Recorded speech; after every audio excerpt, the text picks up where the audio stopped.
Hoy, tama kayo ng gulong niya lang.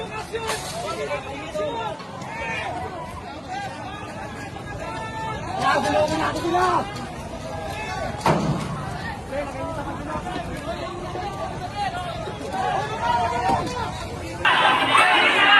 Duterte, Panyagutin! Mga kasama, tinatanggal na natin ang bubuhay ngayon! Mga kasama, kumindig tayo at humanay ng tayo laban sa ating mga kapalingan. Huwag po tayo magtunakan at sa lahat ng kapulisan dyan, parehas lang naman po ang pinagalaman. Mga kasama,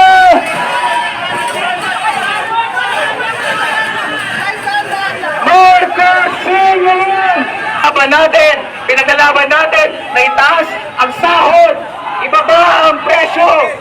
Mga kasama, itaas sa ating mga manawagan. Magkibaka! Makailang ulit na nagkasagupaan ang magkabilang panig dahil na rin sa taas ng emosyon ng isa't isa. Nagsagawa ng kilos protesta ang mga militante sa harap ng Southgate ng Kongreso upang irehistro ang kanilang pagkondena sa mga katiwaliang bumabalot ngayon sa DPWH at iba pang ahensya ng pamahalaan. Ako, si Chris Lucas nag-uulat para sa DZRJ 810 AM ang Radyo Bandido TV. Kasama mo sa pagtatanggol ng demokrasya.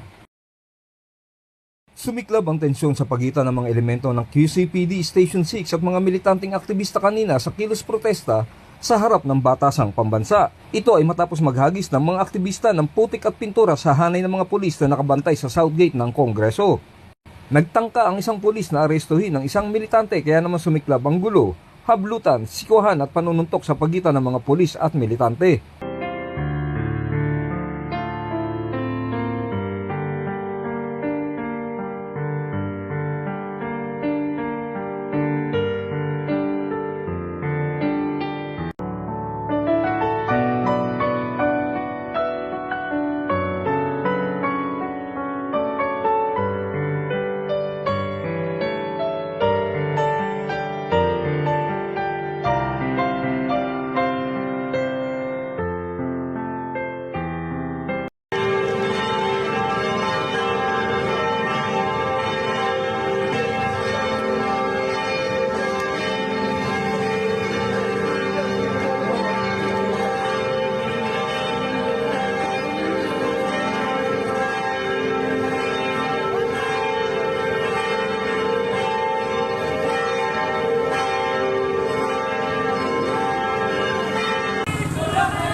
Baga si Saldida.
Ikulong! Ikulong!